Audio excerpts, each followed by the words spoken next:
अगर इमरान खान या पीटीआई जो है वो इतनी ज़्यादा पुरुमीद और पुरजोश ना होती कि ट्रम्प आएंगे, और हर जगह जो है वो उन्होंने ये बातें शुरू कर दी थी before he even came into power, और फिर इमरान खान को रिलीफ मिल जाएगा।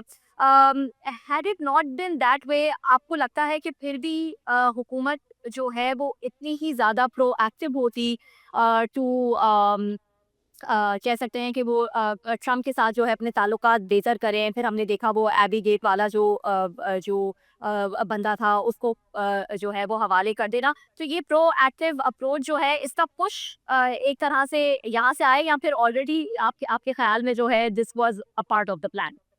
नहीं, आई थिंक खान साहब और तहरीक इंसाफ ने मुस्बत किरदार तो अपने तरीके से अदा किया उस सीरियसनेस में, और वो ये था क्योंकि जब आपको खदशा हो कि दूसरी पार्टी आपका हरीफ जो है वो एक रिलेशनशिप बना रहा है और उस रिलेशनशिप की वजह से ट्वीट्स आ जाएंगी या और भी बुरे हालात हो जाएंगे रिलेशनशिप में, तो जाहिर सी बात है आप थोड़ा ज़्यादा सीरियसली लेते हैं। इसका मतलब ये नहीं कि वो सीरियसली पहले नहीं ले रहे थे इस हाँ, ट्रांजिशन को, बिल्कुल ले रहे होंगे, लेकिन एक एडेड इंसेंटिव तो आपके पास आ जाता है ना, बिलखुसूस उस हाँ। वक्त जब शुरू-शुरू में रिचर्ड ग्रेनेल भी ट्वीट्स किया करते थे कि हाँ, बस खान बिल्कुल। साहब को हाँ। छोड़ें, ज़ालिम खलीलज़ाद भी किया करते थे, और हाँ, पूरे पाकिस्तान में हाँ। गुफ्तगू होती थी कि ये तो ट्रम्प के बड़े करीब हैं, तो इसका मतलब ये कि हुँ। बस अब ट्रम्प भी ट्वीट कर देगा।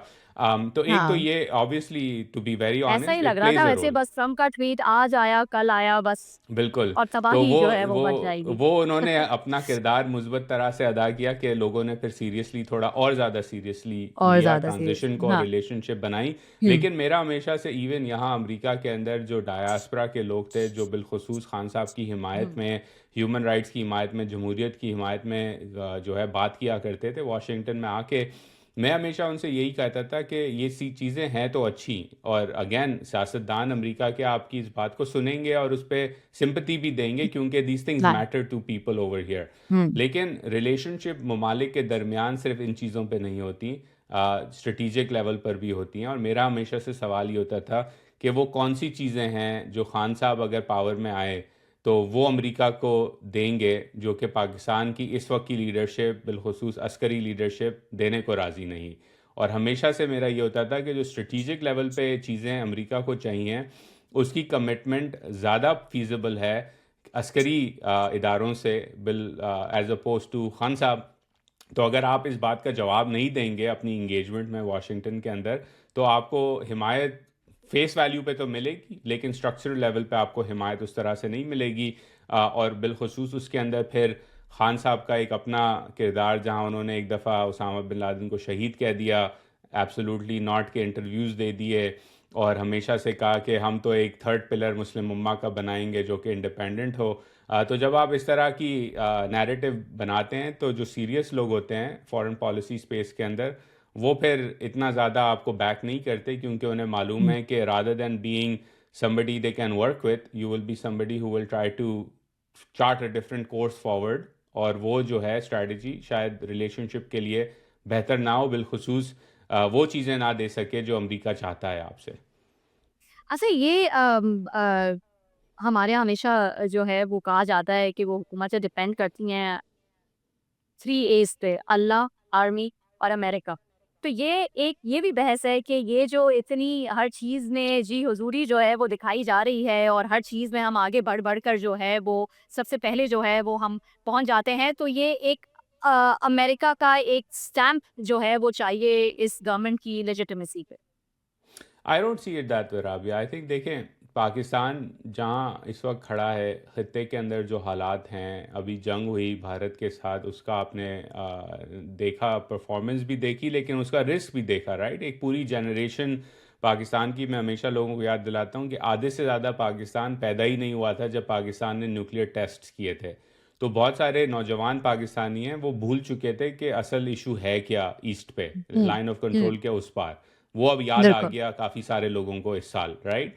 हुँ, तो उस पूरी सिचुएशन में फिर आपने जंगें भी देखी हर जगह, अभी इसराइल ईरान की भी देखी, और उस पर हमने बात भी की।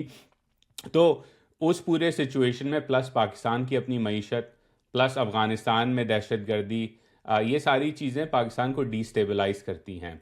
और पाकिस्तान क्योंकि डिस्टेबलाइज्ड है, पाकिस्तान के लिए ज़रूरी है कि उसके तमाम बड़े पार्टनर्स और छोटे पार्टनर्स उनके साथ पाकिस्तान के अच्छे ताल्लुकात हों, करीबी ताल्लुकात हों, और वो तमाम पार्टनर्स पाकिस्तान को एज अ पॉजिटिव फोर्स देखें, not as a hmm, negative force. उसके अंदर चीन हम्म, भी शामिल है, अमेरिका भी शामिल है, लेकिन सिर्फ ये दो नहीं हैं। उसके अंदर कतर भी शामिल है, सऊदी अरब भी शामिल है, एमिरेट्स भी शामिल है, तुर्की भी शामिल है, अज़रबैजान भी शामिल है, जापान भी शामिल है। अभी वज़ीर आज़म साहब जापान जाएंगे टोक्यो आने वाले कुछ दिनों के अंदर, उनकी एक ट्रिप है। तो ये मलेशिया भी शामिल है, इंडोनेशिया भी शामिल है, बांग्लादेश भी है, बांग्लादेश को नहीं भूलना चाहिए। तो ये तमाम ममालिक के साथ पाकिस्तान के लिए अपनी मुस्तहकम होने के लिए ज़रूरी है कि इन तमाम ममालिक के साथ पाकिस्तान के अच्छे ताल्लुकात हों, ट्रस्टेड ताल्लुकात हों, और तमाम ममालिक ये फ़ील करें कि पाकिस्तान पॉजिटिवली कंट्रीब्यूट करता है उनके इंटरेस्ट के लिए, और पाकिस्तान को भी कॉन्फिडेंस होना चाहिए कि वो ममालिक पाकिस्तान के इंटरेस्ट के लिए भी पॉजिटिवली कंट्रीब्यूट करेंगे।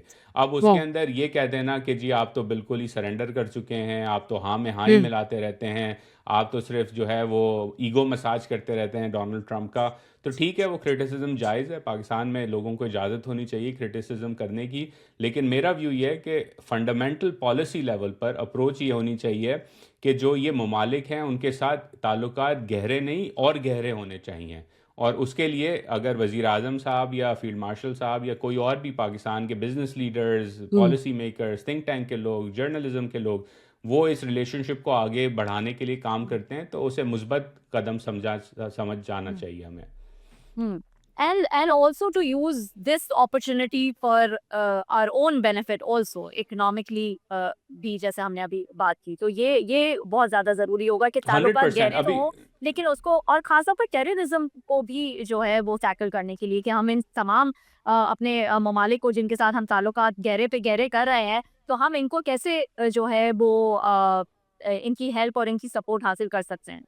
100%, और उसके अंदर थोड़ा सा रियलिस्टिक भी होना चाहिए। फॉर एग्जांपल अभी ये जो फ़लस्तीन के इशू पे पूरी कॉन्वर्जेसन चली, तो कुछ लोगों का कहना था कि पाकिस्तान को तो हिमायत करनी नहीं चाहिए थी, ये तो बिल्कुल सेल आउट कर दिया आपने फ़लस्तीनी कॉज को, और अरब दुनिया ने भी सेल आउट कर दिया, वो तो पहले ही कर चुके हैं, जॉर्डन इजिप्ट का हाल हम्म, देखें वगैरह वगैरह, राइट। हम्म, मेरा मानना ये था कि ठीक है, मॉरली आपकी ये पोजीशन बड़ी स्ट्रांग हो सकती है, और आपको बड़ी खुशी और बड़ा फ़ख्र महसूस होगा कि पाकिस्तान ने ऐसा काम कर दिया।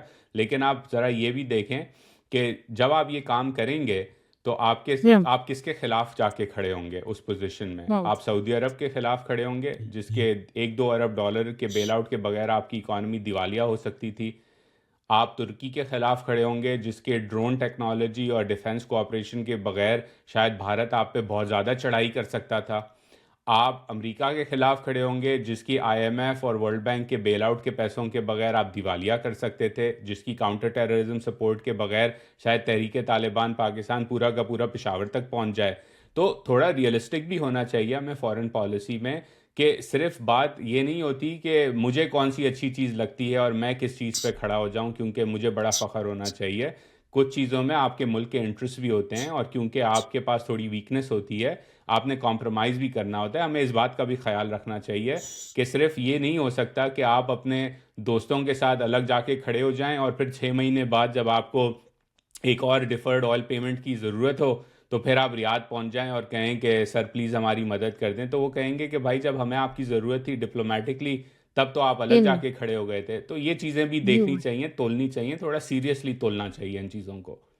अच्छा उज़ैर, आपके ख़्याल में जब सऊदी की इंटरवेंशन हमने देखी यमन में, उस वक़्त पाकिस्तान को भी इन्वॉल्व करने की जो है वो बात आई, और पाकिस्तान ने उसको एक बहुत अनकम्फर्टेबल जो है वो पोज़ीशन हो गई थी। पाकिस्तान ने उस चीज़ को डिक्लाइन भी किया, और पाकिस्तान ने रीज़न्स भी दिए, समझाया भी कि इस वक़्त ये पॉसिबल नहीं है कि कुछ हमारे ट्रूप्स को जो है वो स्पेयर किया जा सके। हमारी ईस्टर्न बॉर्डर पे जो सिचुएशन है, या टीटीपी के साथ हमारी जो सिचुएशन है, उस वक़्त नवाज़ शरीफ की गवर्नमेंट थी।